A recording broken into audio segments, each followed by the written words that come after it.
Chasta and Huey here. How you doing, everybody? Happy Monday. Yes, we're back to it. Yeah. We're back at it Monday. Wow. Happy, first Monday for the month of February. Hallelujah. Oh my God, we made it. Was that the longest freaking month ever? Yeah. And I feel annoying saying that because literally everyone in every meme online by the time we hit the last couple of days of January was everyone felt the same way. Which is weird because for most of my life, I've always been very vocal about how much I hate January. Yeah. But I felt like ever since I went vocal with you and we went on the air and on the podcast, all of a sudden, all these other memes started popping up about other people embracing their hate for January. You started a thing. You're a trendsetter. Exactly. I was like, whoa. I didn't know this. I never seen this before. So this is all brand new to me. That's how I feel about Halloween. I have been the Prince of Darkness, Princess of Darkness my whole life. Yeah. And I mean, I have pictures of me at T9C, 3, maybe 4, just absolutely beaming in my Charlie Brown outfits, my Lucy outfit from Charlie Brown. And now everybody is psychotic about Halloween. I feel like I started it. I feel like, we're trendsetters. Look at you. All right. So you're all about Halloween. I'm all about hating on January. I jumped on board with that real quick because I'm the same. We had a fantastic weekend. We got to hang out a little bit on Saturday night. Which to me, so that much fun. That was a little overwhelming, little anxiety for me because well, first off, our boy, Scott Proctor, bassist extraordinaire of State Line Empire, it was his birthday at a birthday party. Yes. He also lives in Alameda, him and his wife, Michelle. And you hit me up, text me, we're doing a get-together at the Pinball Museum in Alameda. And I was like, oh, okay. Yeah. And I was running late because I was watching part of the Royal Rumble. Hashtag priorities. Priorities. Sorry, Scott, I know it's your birthday at all.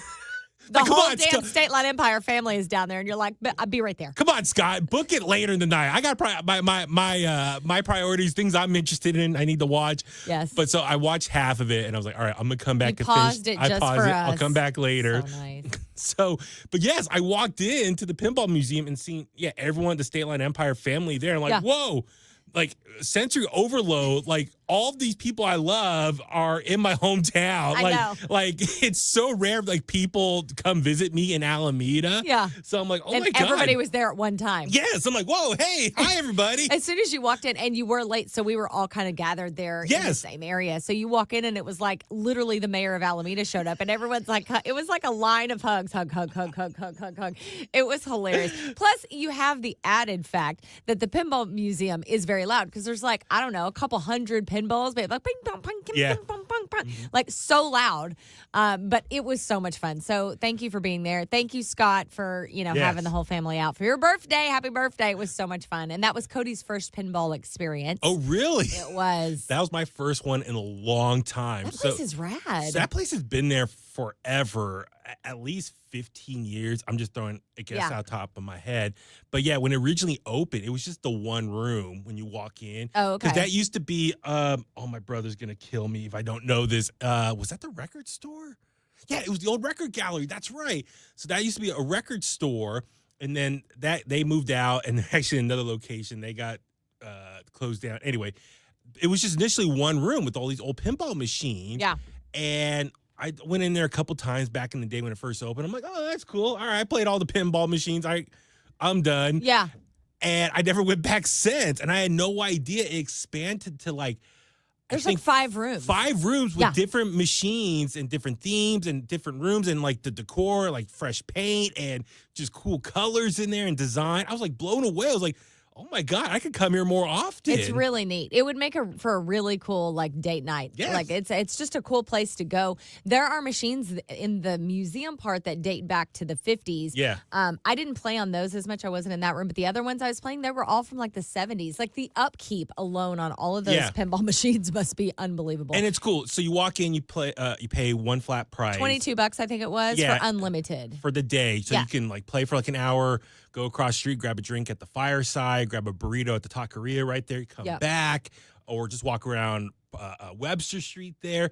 But come back in and play all day. And yeah, all the pinballs are technically free. You just, once you pay, you get that admission. So unlimited plays. But yeah, they had like the Metallica machine. Yeah, AC/DC. Cody was tripping when he kept hitting the bell. Yeah. And it was bong. He thought that was the coolest thing. Star Wars, Back to the Future. Addams Family. I mean, it was just so many Indiana different. Jones. Indiana Jones. I mean, It was just neat. so I great. felt like I was on the set of Stranger Things. It was like such a throwback kind of feel. I loved it. And it was cool, like up top, it had like the name and like a description of when it was made. Right. And, like, so up top, so it really is a museum. Yeah. You can learn some stuff there besides having a good time playing all this stuff. And yeah, it was just trippy just seeing you guys all like in my hometown on Webster Street. So that's the cool thing about Alameda. We have like 2 downtowns. You have Webster Street, which back in the day when my dad was younger and the Navy base was open, that was the happening spot.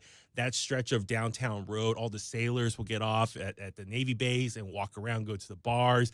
I live closer to Park Street, and that's like another long stretch of road that's like parallel to Webster Street, and that's another like downtown area, a lot of cool bars, restaurants. So I'm just lucky living on an island in Alameda. You got like these 2 downtowns, and to Alameda's credit, they've really been trying to build up Webster Street over the last like 20 years. I feel like all the attention in the late 80s and 90s, early 2000s was going to Park Street. Yeah. So to have some cool stuff on Webster Street, I'm always for that. I'm going to say something that might be a tad bit controversial, and I don't mean it that way. It was just an observation. Yeah. Because I'm not in the East Bay all that much, because we live over on the peninsula in Pacifica. And so when we go to the East Bay, it's typically at night, like going to like the Fox or something like the show. Yeah. Yep. But it was the middle of the day. We drove over there like 3:30. We're driving through like Oakland to get to the Tube. Yep. There's some. Look at you saying the Tube. I know. Wait, how'd you know that term? Because I was a traffic reporter. That's a local term. Okay, sorry. But it was interesting. We were going through like that part of Oakland, which is rough. Like, yes, it was sad to see. Oh, I see it every day coming home. I said that to Jay. I go, God, I feel bad that Huey, like, he drives through this every day. But once you go through the Tube and you pop out into Alameda, it's beautiful. It's a 180. Clean. Yeah. It is a total 180. Yeah. And I thought, man, that Tube and the fact that it's an island really does seem to, you tell me as the mayor of Alameda, seem to keep the riffraff and that kind of stuff on the other side. Yeah. Like, just geographically speaking, it would just be hard to get through the Tube. You know what I'm saying? With all their stuff. Yeah. Like, no, I mean, there's some spots in Alameda, but no, it's nowhere near as bad as Oakland. I mean, that's the thing. It's like West Oakland has its spots. East Oakland has its spots. That's the joke is if you're coming to Oakland from out of town, don't go to somewhere that's related to West Oakland or East Oakland. Oh, okay. It's just both bookmark ends of Oakland are not the best best, yeah. But yeah, stay towards more downtown. Yeah, because when we're in downtown Oakland, I don't have that experience. Or Piedmont, which is the more yuppie, nice area, or Montclair or Claremont. Okay. Those are like the nicer areas of Oakland. Oh, okay. So yeah, but the other thing too, I was just gonna say with the Pinball Museum, and I don't know about you, since I live in Alameda, I'm from Alameda, I never go there because I don't know about you, but I feel like when you're from a city that has like some known tourist spots, 1,000%, you don't go there. That's just the way. So that's why, like, for me, I think that was like maybe my 3rd time ever going to a pinball museum in its existence in Alameda, and I lived there. But I think same for you. Like, you have Taco Bell in Pacifica. We never go there. You never go there. Literally ever. Yes. I mean, it's the same thing with, like, if you're from San Francisco, the Bay. Like, how often do we go to Alcatraz? I went once in I've gone once. 4th grade. It was a 4th grade field trip. Yeah. I mean, it's just one of those things. I don't know what that phenomenon is, but it is definitely a thing. Like, people from all over the world come to our little town in Pacifica to see the Taco Bell in the sand. Yeah. And I run by it, like, all the time, and I never even think twice about it. It's just part of it, I guess. But, yeah. But your town is beautiful. Thank you. That street is popping. It is. It was very clean. There were a lot of people out and about. It was buzzing. Yeah. And that was a really cool spot. So not an ad, but if you're in Alameda and you're looking for something to do, especially for a date, I think it's a fun throwback date. Now, that's a perfect segue into throwback. We're going to get into Time Machine, and we're going to go back, not to Stranger Things times, not to the 80s, but we're going to go back to 2005. Yeah, 2005. Because Huey found an absolute treasure trove of archives of his life, both pictures, but also, better for us right now in this moment, audio of when he first got into radio. Little baby Huey. Man. This was before you were called Baby Huey. I was called Danarchy. Anarchy, everybody. He brought this up on Bone Breakers. Hold on. I'm going to let you talk in a minute. I'm going to let you have your moment in a minute. So on Saturday night, we were doing Bone Breakers, and he was talking about the fact that whenever he was in college on the college station, he went by, I just have to Google, I'm sorry, Danarchy, which is just the greatest thing ever. So now, whenever we play metal, if we play metal on Bone Breakers, whatever, or if we interview like metal artists, you got to bring Danarchy back. I'm sorry, it's too good. So maybe one day Nikki Black can take a night off from the Metal Zone. And you can host Metal Zone as Danarchy. Danarchy comes back. I love it. I think that's freaking Well, maybe I have to do great. it in this voice that you'll hear very soon. Okay, we're dying to get into it. Real quick, I want to shout out the comments. Jose, thanks so much for listening at work. We love you, brother. I could bring this up on the screen. Let me do that. There you go. Look at that. Oh, my God. What? Yeah, look at that. Dude, that's so right. Oh, our boy Eric is on. Hey, Eric. What's up, Eric? I rarely ever went to Taco Bell when I lived in Pacifica. I know, what is that? But yet, Michaela, my niece, who's also on, don't worry, I'm here. I knew you would be, baby. I knew. Her and I were texting right before we went live. And we will work out the Canva thing, darling. But whenever Michaela comes to town, I'll take her to Taco Bell. Yeah, of course. And Cody gets to go when Michaela comes to town. And shout out to Eric. We'll see him this Saturday, Cliff Burton Day. That's right. We can talk about that publicly. Yeah. Jose will be there too as well. Yes. He's one of the people behind the scenes putting it on with Nick, our boy Nick. So it's this Saturday, I want to say 6 o'clock at the Chabot Theater. Chabot. Castro Valley. Get your last minute tickets over to Chabot.com. So Cliff Burton Day. My buddy Nick from Zombie Holocaust fame. What's up, Nick? I found my copy of Zombie Holocaust's CD when I was going through stuff. When you got the treasure trove of yes. stuff. So, him and his crew put together Cliff Burton Day. Cliff Burton, obviously the late great bassist from Metallica, and obviously passed away sadly back in 1986. So a few years ago, they started Cliff Burton Day around his birthday, around his birthday.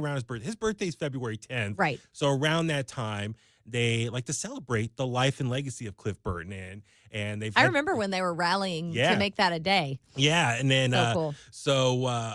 This year it's going to be Saturday, February 8th at the Chabot Theater in Castro Valley. They're going to have family and friends of Cliff Burton on stage talking. They're going to have some of his old bandmates up there from his old bands before Metallica. So cool. There's going to be some live performances, and there's going to be an after party at the Valley Inn in Castro Valley, right down the street, right across the street. So, yeah, the Chabot.com for your last-minute tickets of Cliff Burton Day T-shirts, which is cool. It's a photo of Cliff Burton. So, yeah, if you're a fan of Metallica, if you're a fan of Cliff Burton, you need to come out and just celebrate the life and legacy and the music and the genius that is Cliff Burton. He did say there were only limited tickets left, like it was about to sell out. So I would get on that. Yeah. Actually, while you can. And we're all going to be out there. Nikki Black will be there as well. Mm-hmm.